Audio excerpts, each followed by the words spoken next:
Onward, Christian soldiers, marching as to war, with the cross of Jesus going on before. Christ the royal master leads against the foe, forward into battle, see his banners go. Onward, Christian soldiers, marching as to war, with the cross of Jesus going on before. Oh, for a faith that will not shrink, though pressed by every foe, that will not tremble on the brink of any earthly woe, that will not murmur or complain beneath a chastening rod, but in the hour of grief or pain will lean upon its God. A faith that shines more bright and clear when tempests rage without, that when in danger knows no fear, in darkness feels no doubt. Lord, give us such a faith as this, and then whatever may come, we'll taste and hear the hallowed bliss of an eternal home. A charge to keep I have, a God to glorify, a never-dying soul to save, and fitted for the sky, to serve the present age, my calling to fulfill. Oh, may it all my powers engage to do my Master's will. Arm me with jealous care, as in thy sight to live, and o thy servant, Lord, prepare a strict account to give. Help me to watch and pray, and on thyself rely. Assured if I my trust betray, I shall forever die. Rise up, O men of God, have done with lesser things. Give heart and mind and soul and strength to serve the King of Kings. Rise up, O men of God, his kingdom tarries long. Bring in the day of brotherhood and end the night of wrong. Rise up, O men of God, the church for you doth wait. Her strength unequal to her task, rise up and make her great. Lift high the cross of Christ, tread where his feet have trod. As brothers of the Son of Man, rise up, O men of God.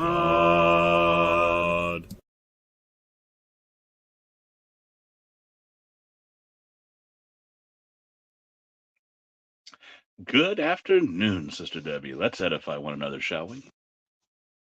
Welcome to another edition of Beginning at the Beginning. I'm in the bus, and so you're going to get a pre-recorded lesson. And but I am here to answer questions or to field comments. I'm just in the background. And hello, Maureen. And yes, you can see. Ta-da! There's the bus behind me. So anyway, we're here.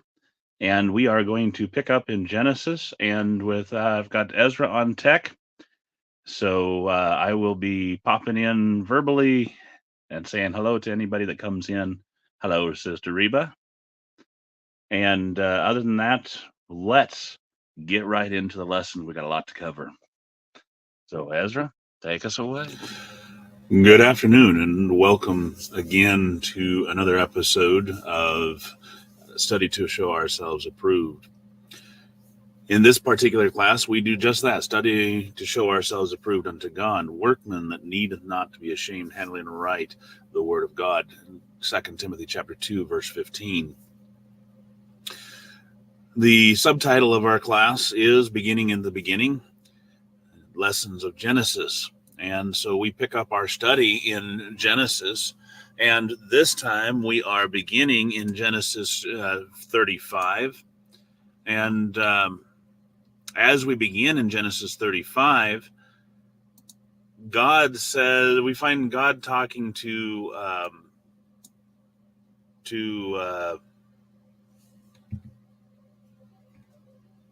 Jacob.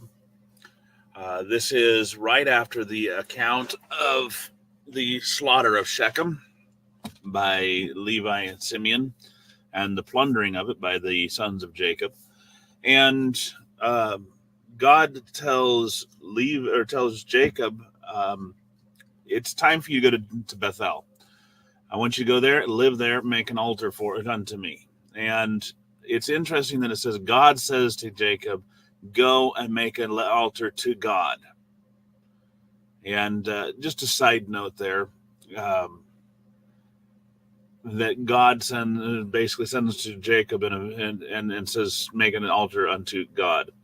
And if we look at this, we have, again, Elohim here speaking and saying, make an altar to El. So Elohim, that is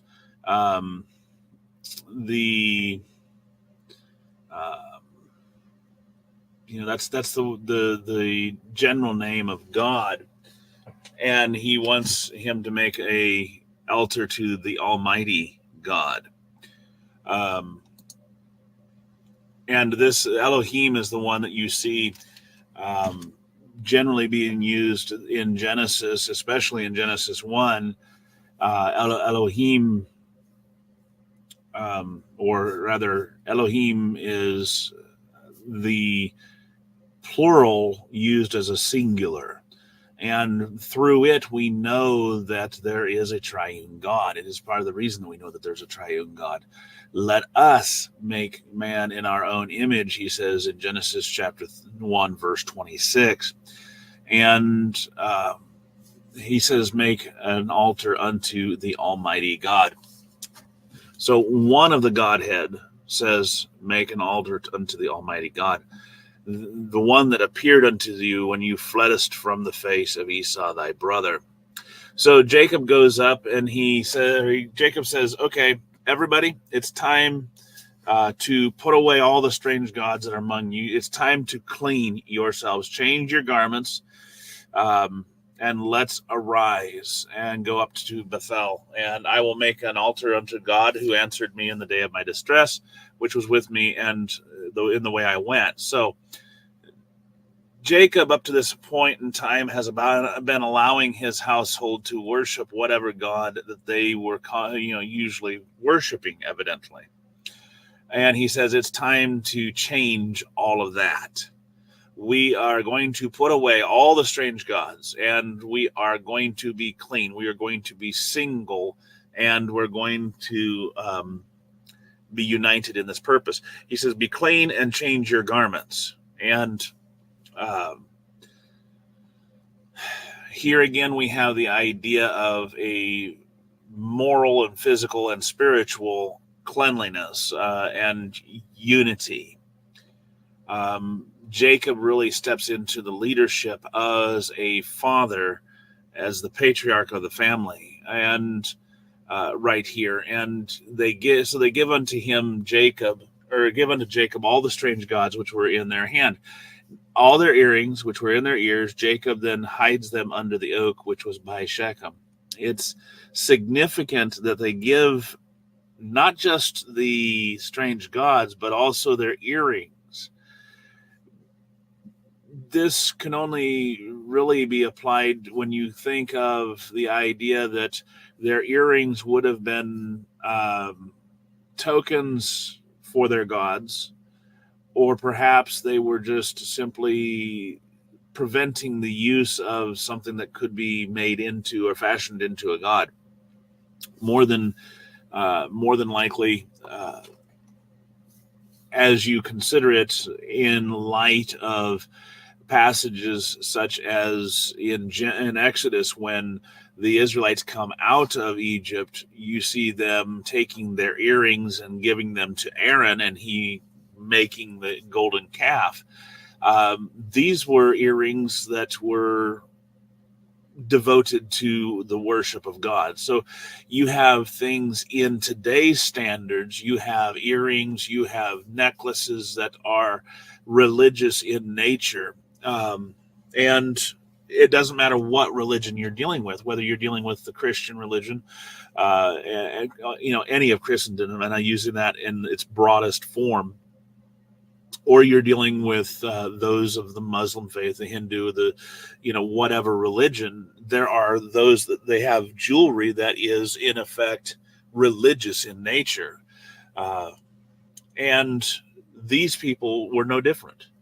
They had their earrings, they had their jewelry that was devoted to their idols, and they give them to Jacob. Now, remember that this would include at this time, this is where Jacob would realize Rachel has stolen the images that were Laban's. Genesis 31:19. Those very images that Laban accused Jacob of stealing. Hi, Sister 31 G. verse 26. Good to see you. Those very images that Laban searched all of Jacob's tent to find, all of Jacob's possessions to find, but Rachel had been sitting on and hiding in the camel's furniture.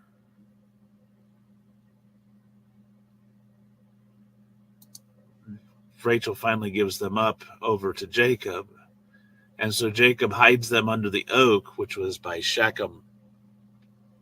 Now, they then journey, and the terror of God was upon the cities that were round about them. They did not pursue after the sons of Jacob.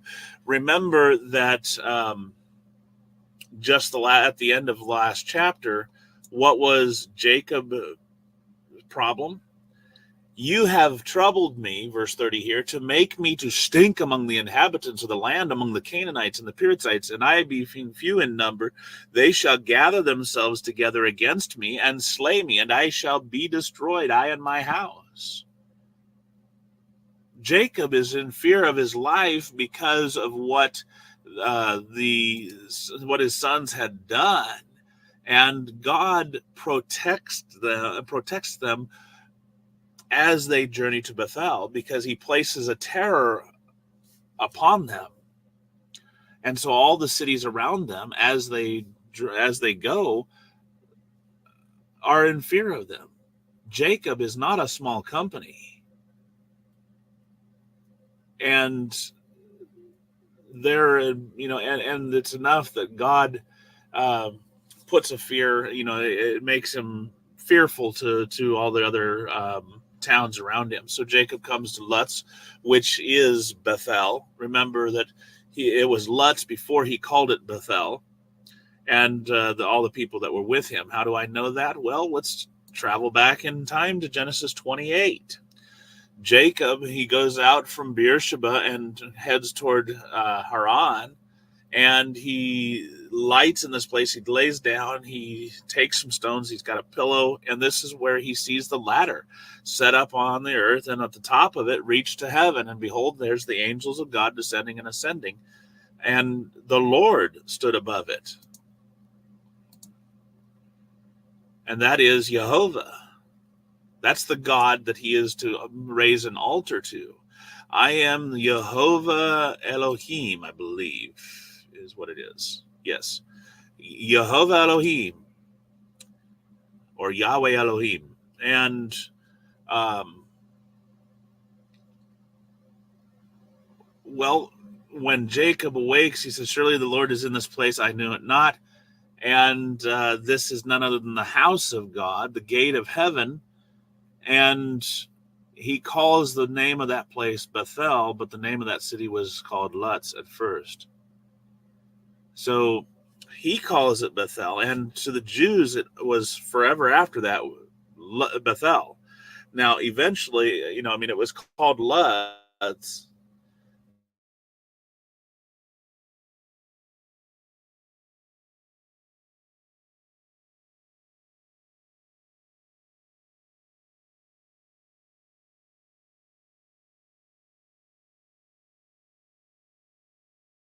Ezra, we lost sound.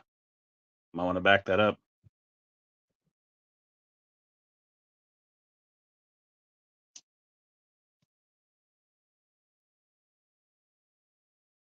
Is it just me, or did everybody lose sound?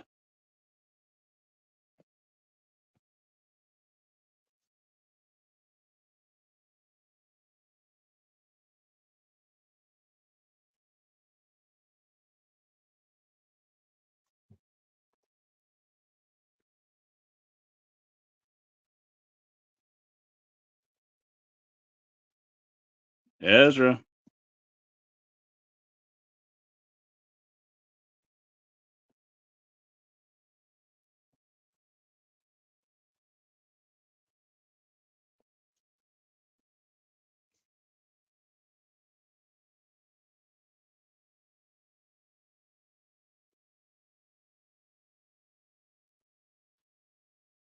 No, but are you hearing the video? That's the question I have.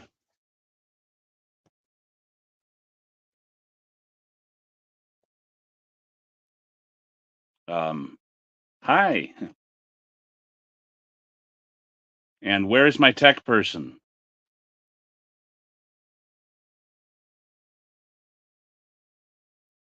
Hmm.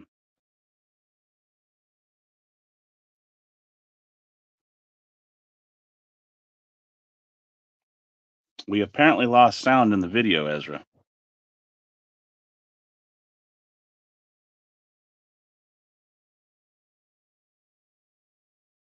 So you need to back it up a bit. I don't know why we lost sound in the video.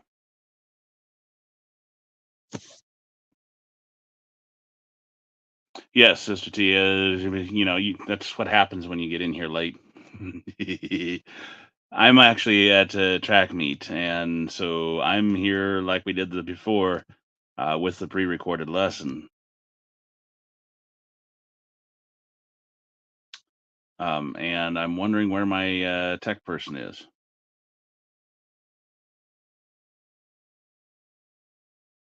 Give me a moment while I call and find out.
Okay, I think there was some sort of a technical glitch over there. Back it up, Ezra.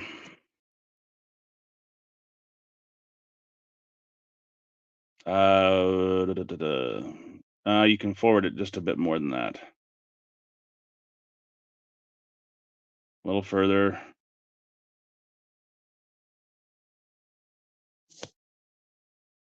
All right, start about there.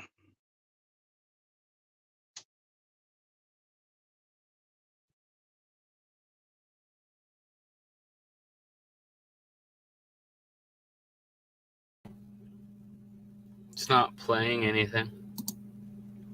You may have to restart the video. Ah! Okay.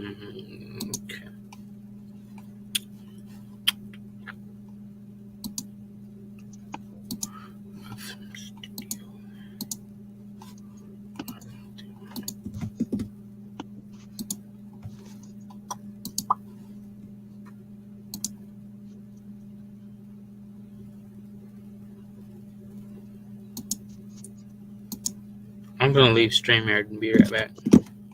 Okay.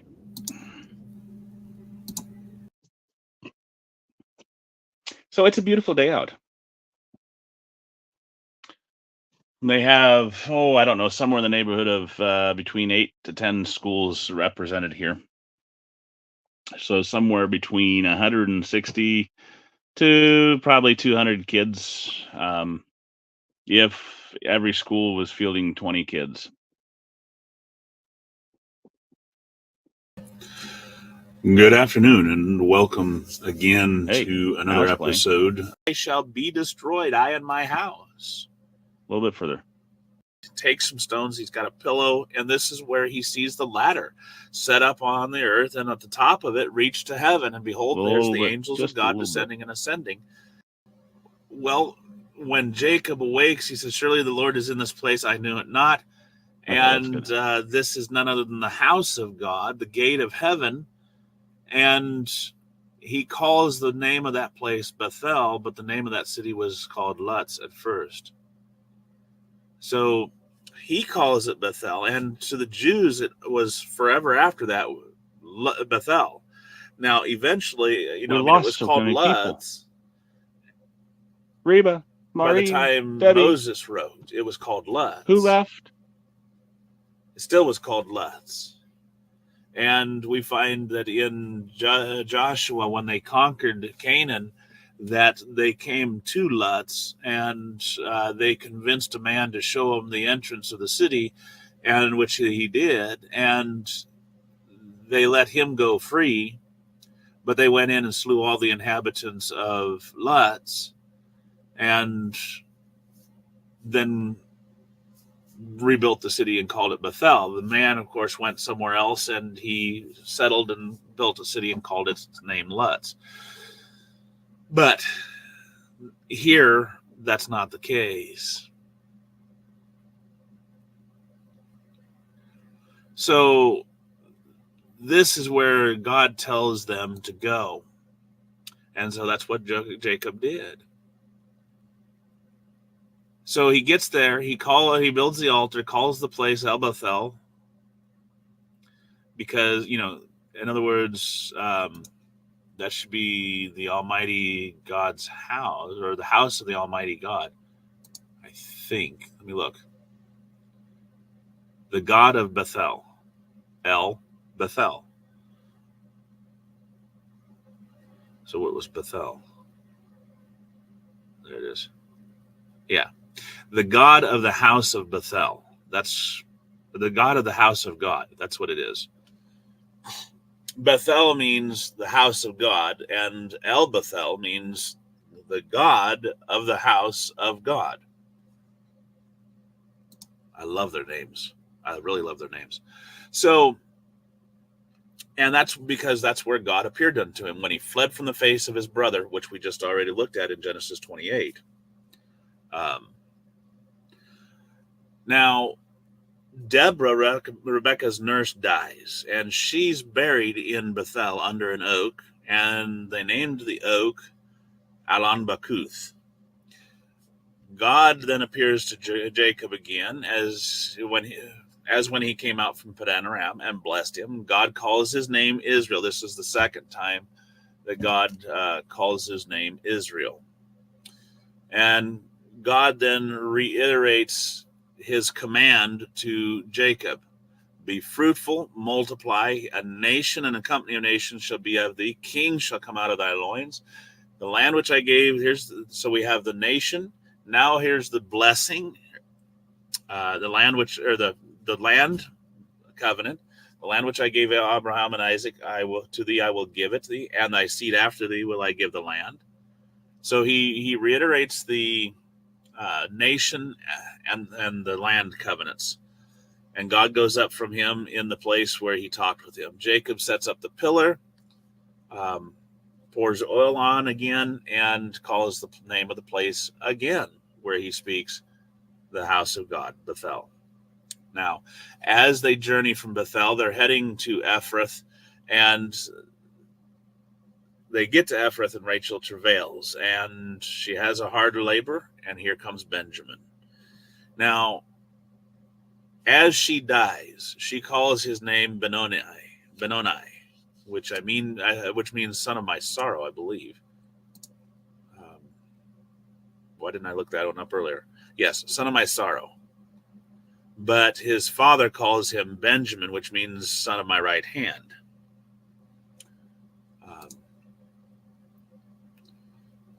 So Ben, by the way, means son of.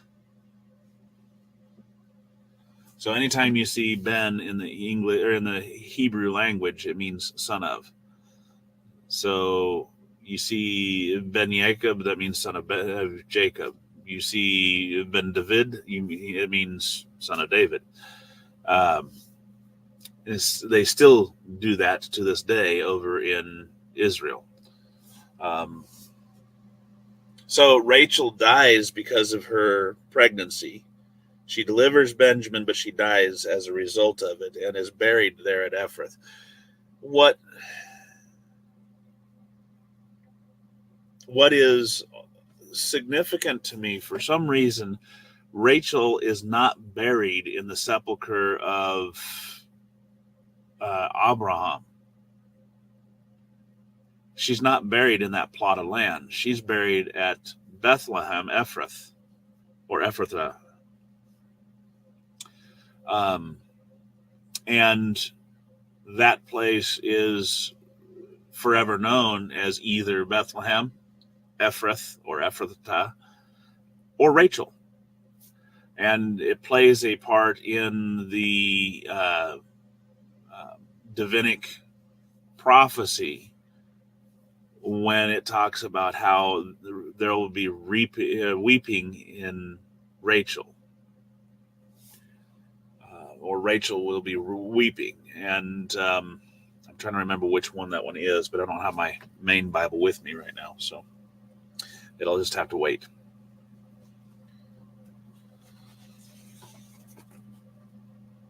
Yep. So Jacob sets up a pillar on her grave, and that's the pillar of Rachel's grave. Israel journeys, spreads his tent beyond the Tower of Adar, and this is then when Israel passes away. Well, not Israel, Isaac. But before we get to that point, at this point in time, he's living in Edar, or beyond the Tower of Edar, and Reuben commits a big trespass, and he goes in and he lays with Bilhah.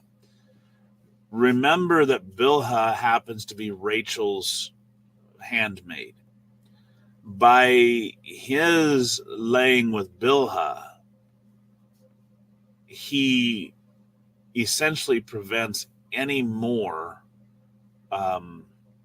children being born to Rachel.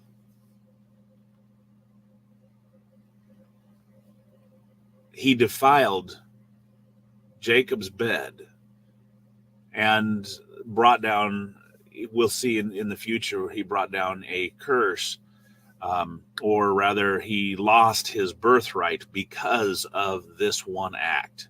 He defiled Jacob's couch. by laying with Bilhah, his father's concubine.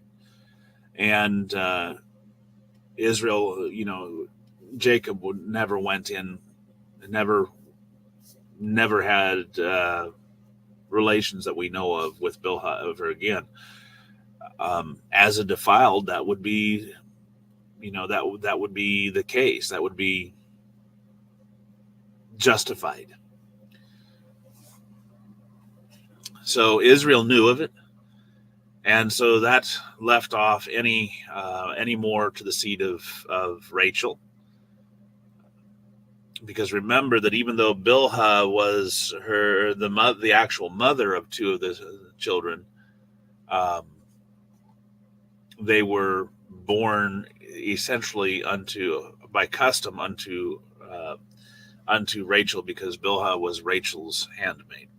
Now, the sons of Leah, of course, Reuben, Simeon, Levi, Judah, Issachar, and Zebulun. Then there was Joseph and Benjamin. Those were the sons of the legitimate, if you will, or the sons of the wives. And then there was the sons of the concubines, which did not enjoy the full status as wives. And these sons then would have been lower down in the totem, receiving the benefit or the blessings and stuff like that. And these sons are the sons of Bilhah, Rachel's handmaid, Dan and Naphtali. Sons of Zilpah, Leah's, was Gad and Asher. So that's all 12 of them. And that means that Jacob was left alone to raise Benjamin. Such a sad case. Yes, I know he had Leah and Zilpah and Bilhah. And probably, and seeing as how Bilhah was Rachel's handmaid, that was probably the one who played nurse to Benjamin. And Jacob came unto his Isaac his father at Mamre, to the city of Arba, which is Hebron, where Abraham and Isaac had sojourned. And the days of Isaac were 180. That's 180 years old. Isaac died and was gathered unto his people. And that is that he died and was buried, went to his reward, as we would say. His sons Esau and Jacob buried him. So that was Genesis 35. Any questions or comments?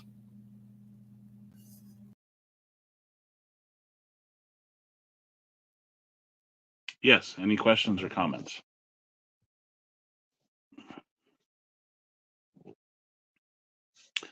I got a couple. It was not Joshua in his conquest, wherein that incident with the man at Luz. It was in Judges chapter 1, verses 23 through 26, and it was the house of Joseph that went and spying out and came upon Luz, and they're the ones that took Bethel. And then, of course, that man opened the gates, basically, and they let him and his family escape, and then he went and built another city somewhere else and called it Luz. And we're not done yet, Sister T. We're not done yet. Don't go anywhere. And the other comment is that Divinic, as in the divine prophecy, the prophecy about the Messiah, the messianic prophecy, if you will, which you find in Matthew chapter 2, a reference to Matthew chapter 2, is also or comes from Jeremiah 31 verse 15. And Jeremiah 31:15 tells us that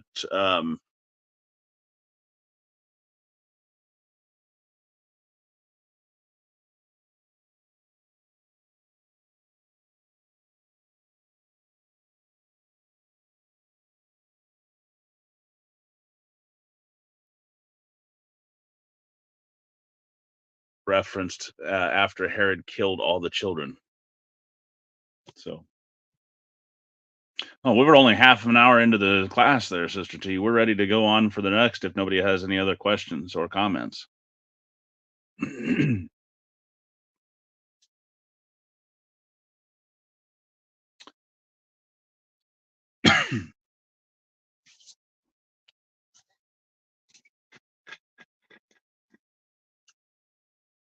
That is, that he died, he then was buried, uh, went to his reward, as we would say. His sons Esau and Jacob buried him. Yep. So that was let's Genesis continue on, 35. Ezra. Any questions or comments? Canaan, he has Ada, the daughter of Elon, the Hittite, and Aholibama, the daughter of Anah, the daughter of Zibeon, the Hivite. Now, you kind of this jumped is there. interesting Back because it you up. have two. You have the daughter of Elon and Aholibama, the daughter of Anah, the daughter of his descendants. No, and we're not going to spend there much you time go. in E36 because the entirety of 36 is nothing but Esau's descendants. Now, Esau takes his wives of the daughters of Canaan. He has Ada, the daughter of Elon, the Hittite, and Aholibama, the daughter of Anah, the daughter of Zibeon, the Hivite. Now, this is interesting because you have two. You have the daughter of Elon, the Hittite. I believe that's the father, and then Aholibama is the daughter of Anah, the daughter of Zibeon. So you have Aholibama's mother and her father, and her grandfather. And then you have Bashemath, Ishmael's daughter, the sister of Nebajoth. And then you have the 12 sons of Esau. You have Eliphaz and Reuel. You have Jeush, Jaalam, Korah. I said 12, but that's not really 12, is it? There's 12 dukes. So you have 2, 3, 4, 5. Looks like you have 5 sons. And he goes into the land of Canaan and went away from Jacob because they were so rich that, again, just like Abraham and Lot, they had to divide because the land could not sustain both of them together. So Esau leaves Canaan, if you will, or leaves the area and goes into Mount Seir. Now Esau becomes Edom, and Esau and the Edomites then are these. We have Eliphaz, Reuel, and then of course you have the other ones. The sons of Eliphaz were Teman, Omar, Zepho, Gatam, and Kenaz. And we again, we list them all out, and we see the descendants of Esau and how they play out. And this would come into play that by the time that Moses and the children of Israel got to Canaan, Esau was a nation. Esau was was pretty good sized nation, not on the same par as Israel, perhaps, but it was enough that they were its own nation. And the dukes, it's noted that in verse 31 that these are the kings that reigned in the land of Edom before there reigned any king over the children of Israel.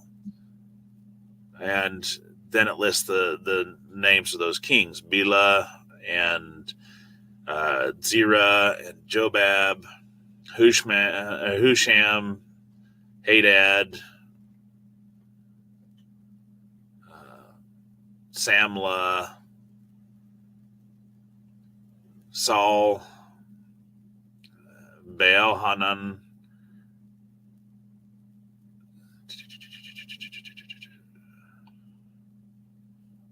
Hadar. Those were the kings. And then, of course, again, goes back into the dukes. So, though that's the genealogy, the descendants of Esau, and it gets to the point of where they are under kings by the time that Israel comes into Canaan. Note also that again, they were in Mount Seir, their habitat, and Esau was the father of the Edomites. It's important. You got to remember, they are the father, or he is the father of the Edomites. That's why they were not allowed to slaughter the Edomites. That's why they weren't allowed to go in and fight against them and take their land, because Esau was their brother. Now, Genesis 37.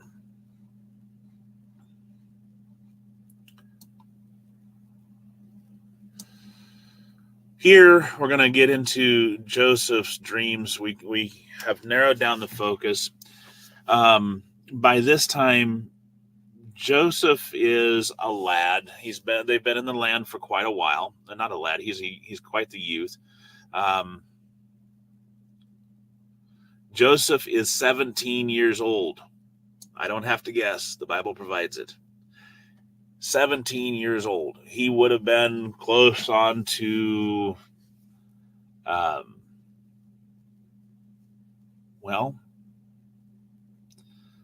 close on, very young age. We're not told exactly how old. We know that he was the young one when they left Padan Aram. He could have been newborn, or, just a little bit younger than that, or a little bit older than that, I should say. Within a couple years of birth when they left. Remember that there were 12 sons of Jacob. There were 6. Let's see here. No. There were 13 years after the marriage that Jacob stayed in the land of Padan Aram.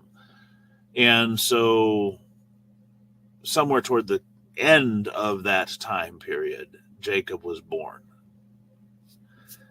Not Jacob. Joseph was born. Benjamin was born in the land of Canaan. So,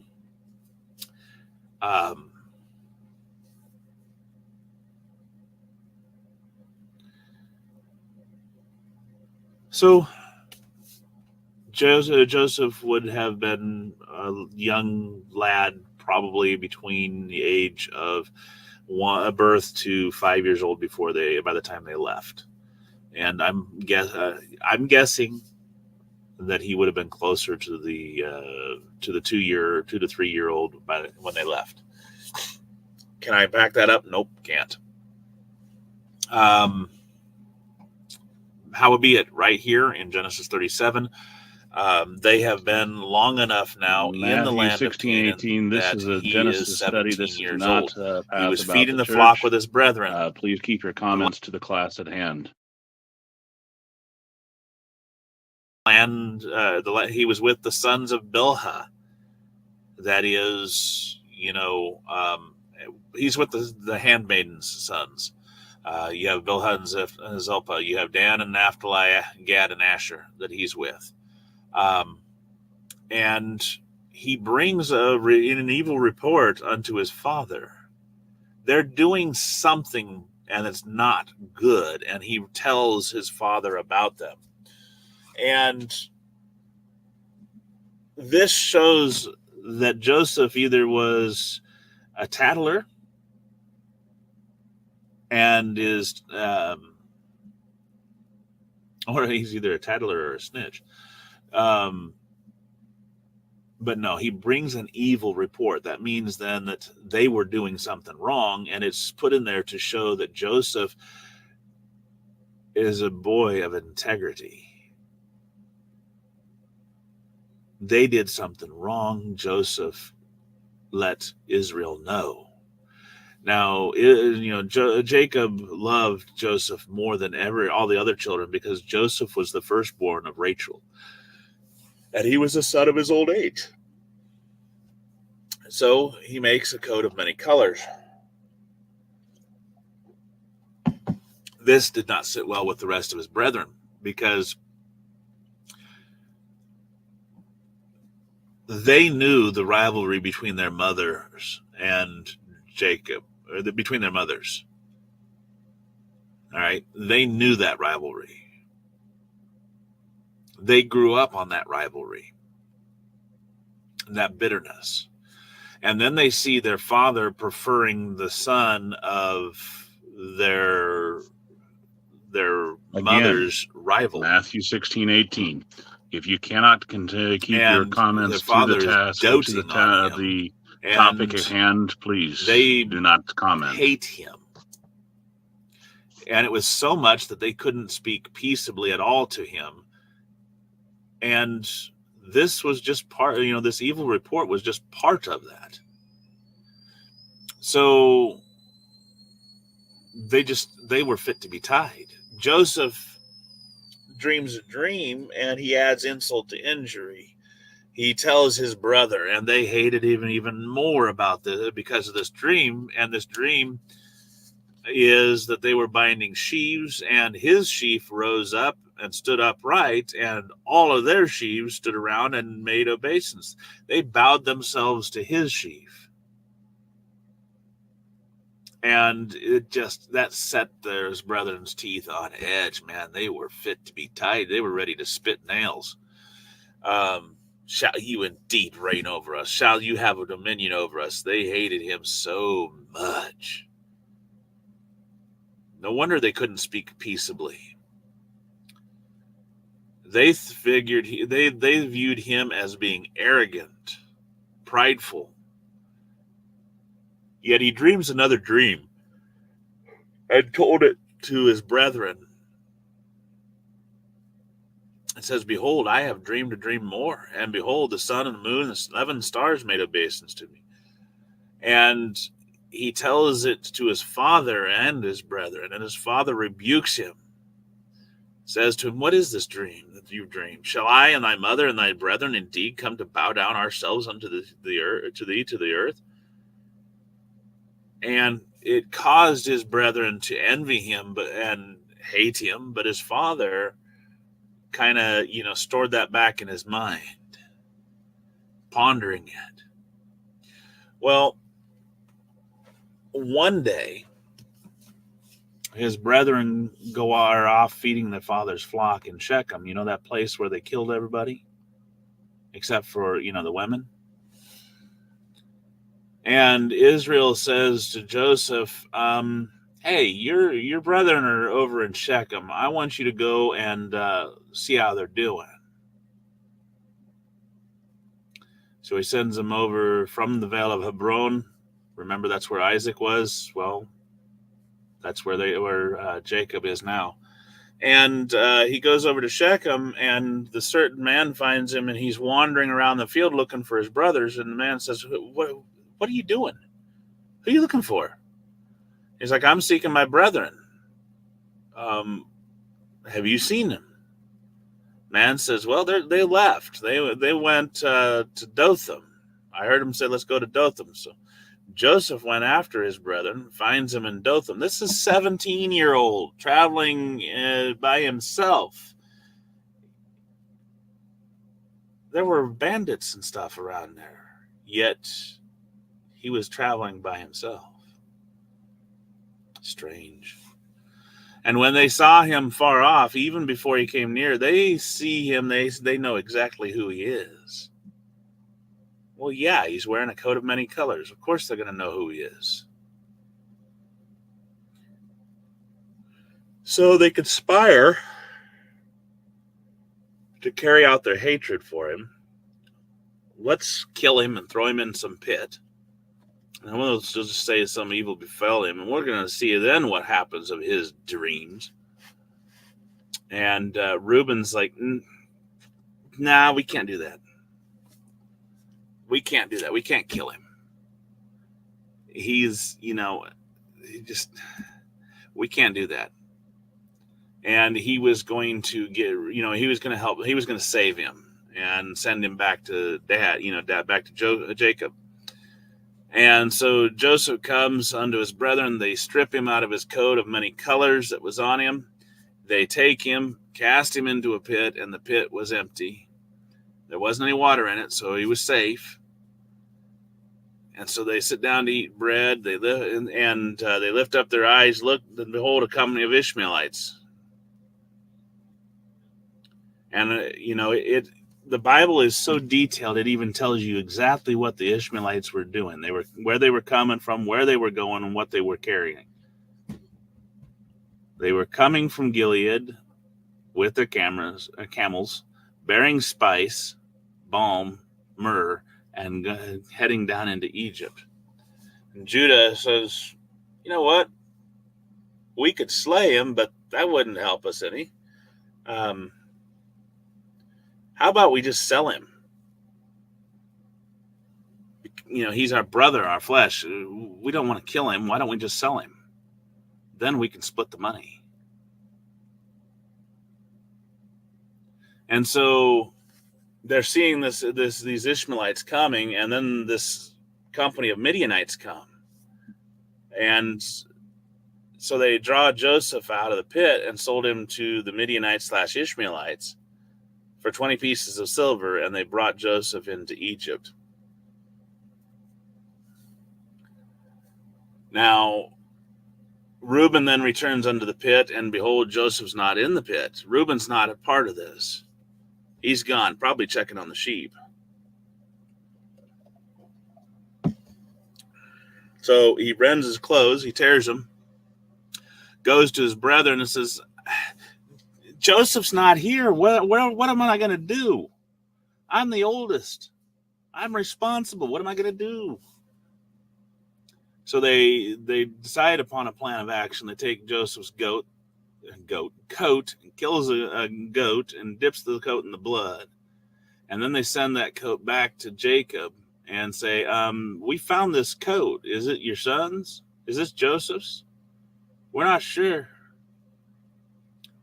He's like, "Yeah, it's Joseph's. An evil beast has devoured him. He's no doubt dead." So Jacob tears his clothes, puts on sackcloth, and mourns for his son.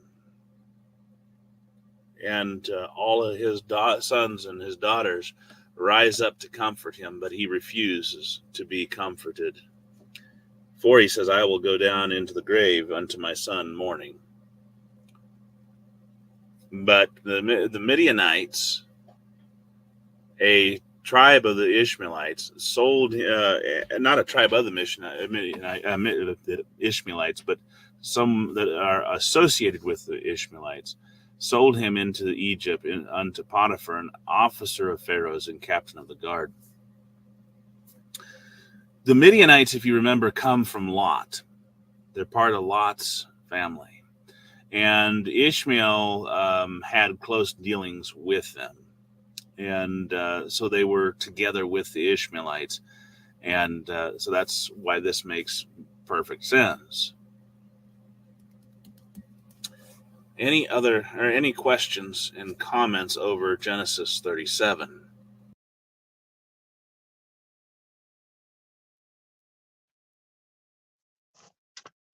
Any questions or comments that I can help answer?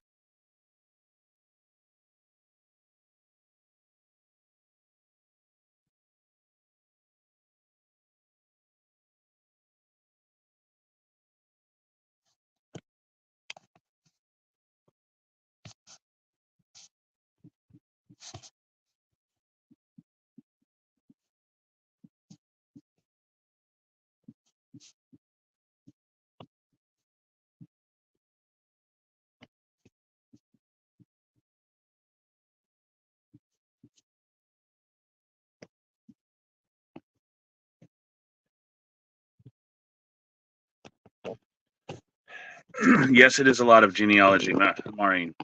Matthew 16:18. Again, I have asked you twice now to keep your comments to the topic at hand. Since you cannot, goodbye.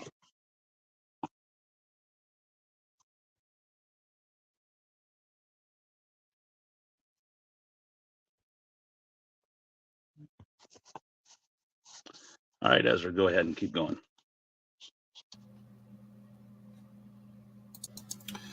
Okay, picking up in 38.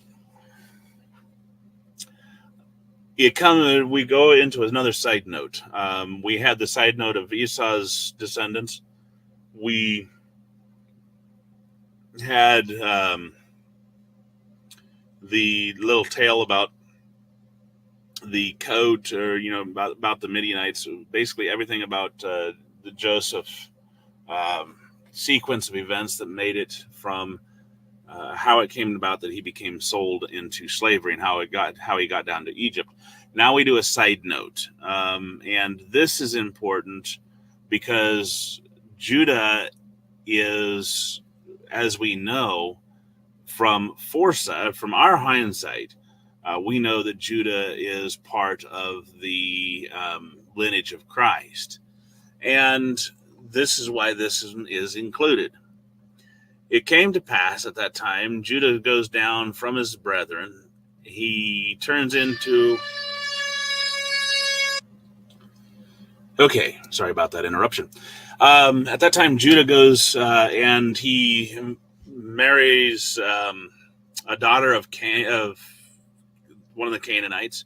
Her name is Shua. And he goes into her.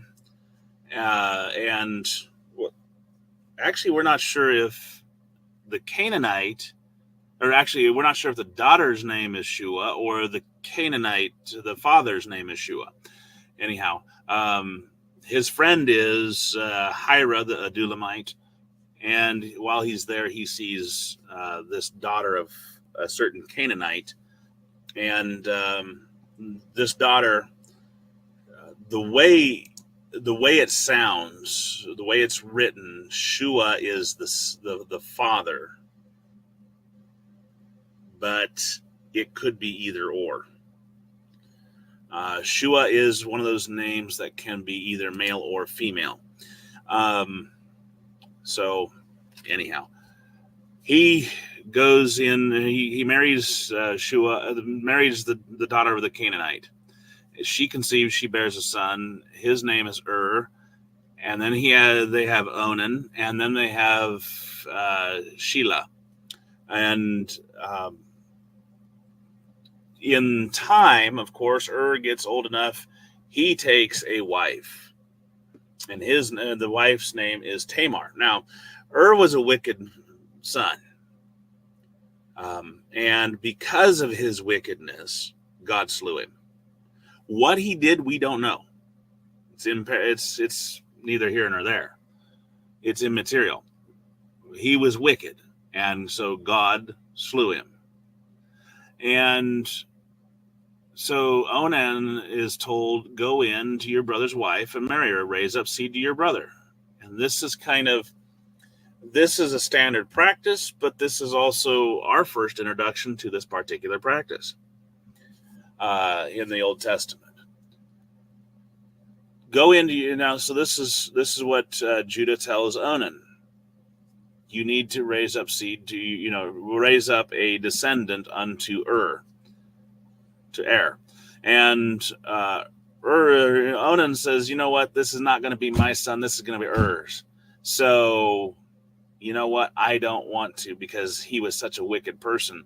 So instead of fulfilling the act that he was supposed to, when it came time, you can read that, pulled out and did not give seed, did not complete the act so that a son would, so that a child would be born. And so because he did this, it displeased the Lord.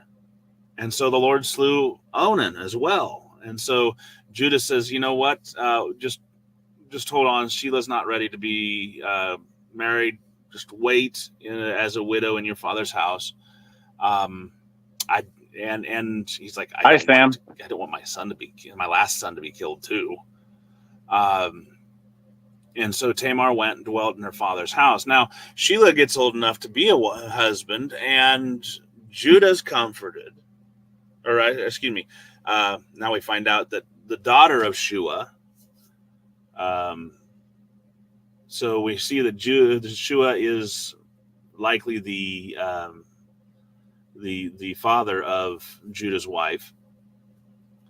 Of course, I guess I didn't ever consider that Shua could be also the mother of Judah's wife. Anyway, Judah's wife dies, and so he's going to shear his sheep at Timnath, and he's back with his friend Hira the Adulamite, and Sheila's old enough to be married, but Judah has not given him to Tamar. So Tamar puts off her widow's garments and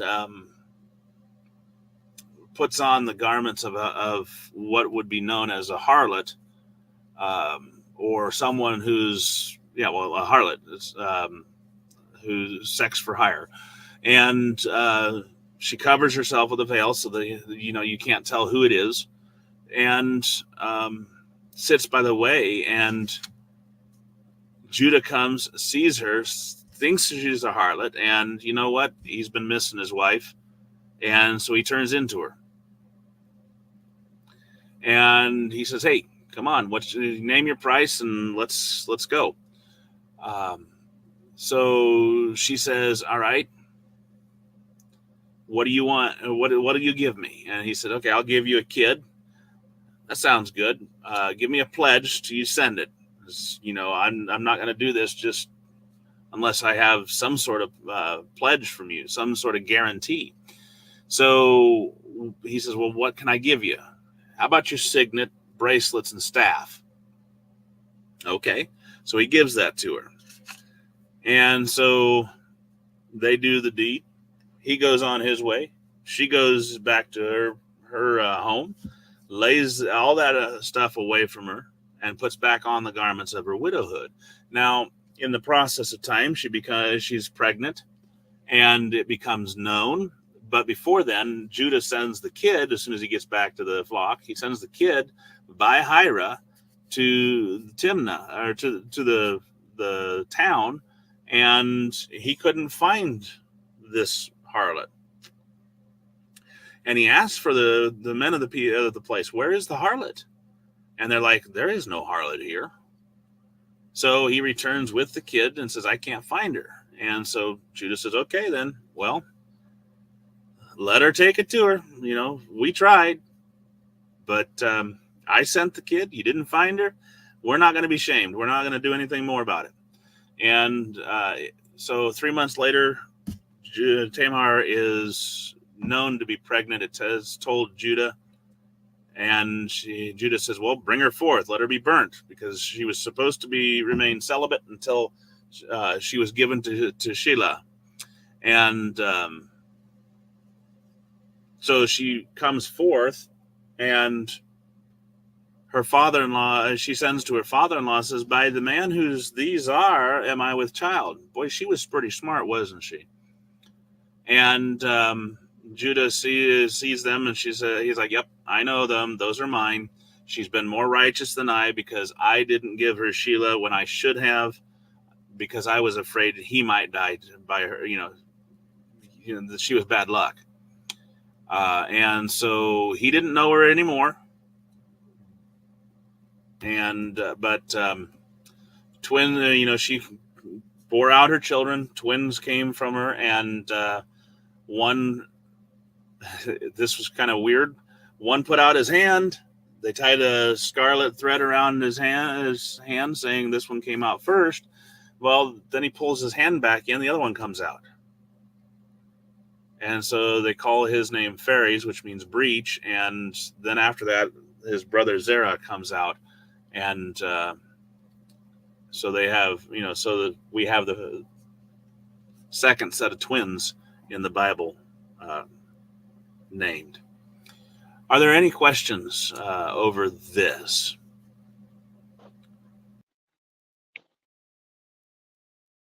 That was quite a bit to cover in a quick amount of time. We are low on time, so.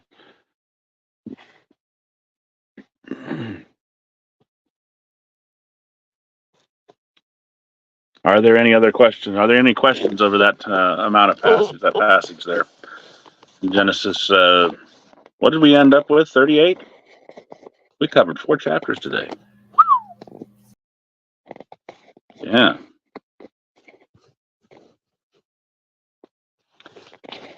Anything new? Anything fascinating that you hadn't considered before?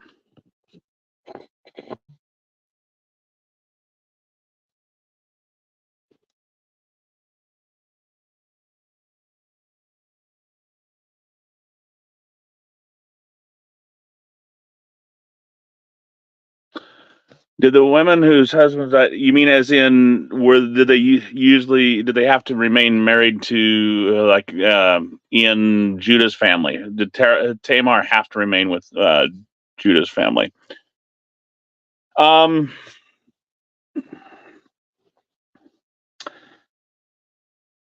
Yes and no. Culturally, again, we see the idea that if there was another son, the woman would marry that son to raise up a descendant. However, she could, like Tamar did, go back to her father's house and then be married to someone else. She was technically a widow. She could potentially have said, no, I don't like Onan. I don't want, I'm just going to be a widow and go back home. But remember that when in this day and age, what happens is that marriages are arranged. And so the father-in-law to be will pay a bride price to the bride's father for the bride to be to, in one sense of the word, purchasing the bride, or the right to the bride for his sons and for his son. And therefore, when she leaves her father, she goes to her husband and becomes his. And it's just like what God said in Genesis chapter 2, therefore shall a man leave his father and mother and shall cleave unto his wife, and the two shall become one flesh. They both were to essentially leave and be their own unit.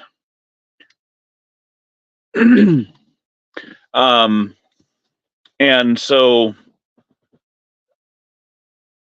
technically, Judah had purchased the right of brideship of Tamar for and then he passed it on to Onan, and then would have passed it on to Shelah, but he refused to do that because he was too scared of losing Shelah as well. Interestingly enough, that when Judah and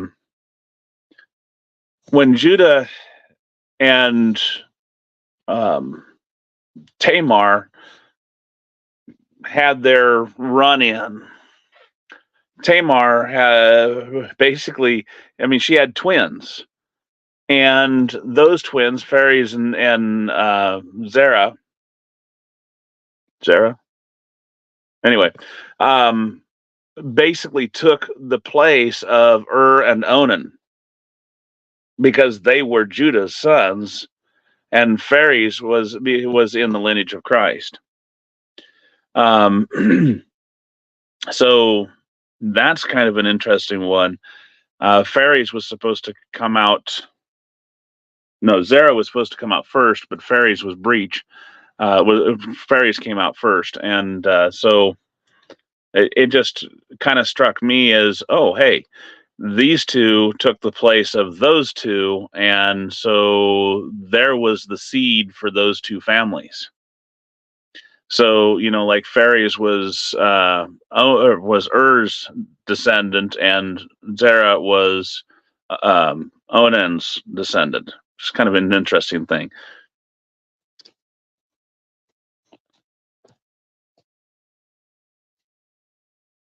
That also, Reba, is a really good lesson. Now we know why Rachel was said to be weeping. Well, because she was buried at Bethlehem Ephrathah, and or Ramah, and otherwise also known as Ramah. And so that's why she is personified, or she is that town and the people personified in Matthew chapter 2 when Herod kills all the children. So really, really kind of a beautiful correlation in there. And yet a heartbreaking one too, because you hear, you know how hard it was for Rachel to have children, and then all of a sudden Herod wipes out all of these that were 2 years old and under. And so you get the picture of Rachel just brokenhearted.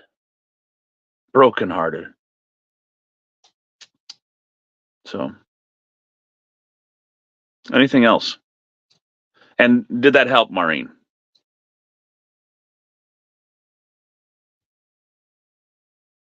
Did I clarify? Hey, Skylar. Yes, you were late.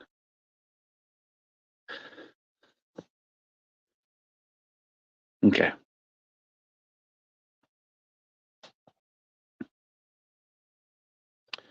And just as a accessory, if you will, on that, an additional side point, clarification, whatever. Remember that when in Genesis 28, Jacob's ready to leave, Rachel and Leah say to him, remember that they said to him, he has sold us. Well, that's what the bride price was. He has sold us and squandered our money. They're referring back to that bride price. Hello, O'Shea. Are you home?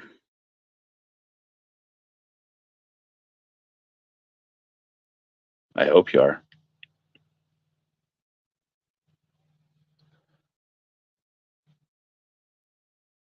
All right. So,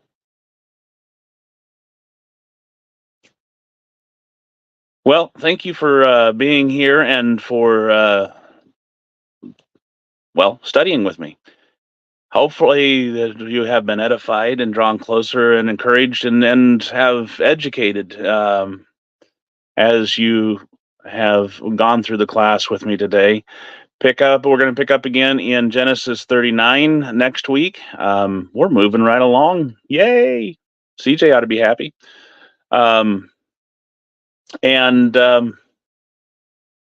We just got like 11 more chapters to go, 12 more chapters, 13 more chapters to go. So anyway, as you go through your day, each and every day, meditate upon God's word and make sure you study to show yourself approved. 2 Timothy chapter 2 and verse 15. I'll see you then. God bless in your walk with him. I love you all, and good night.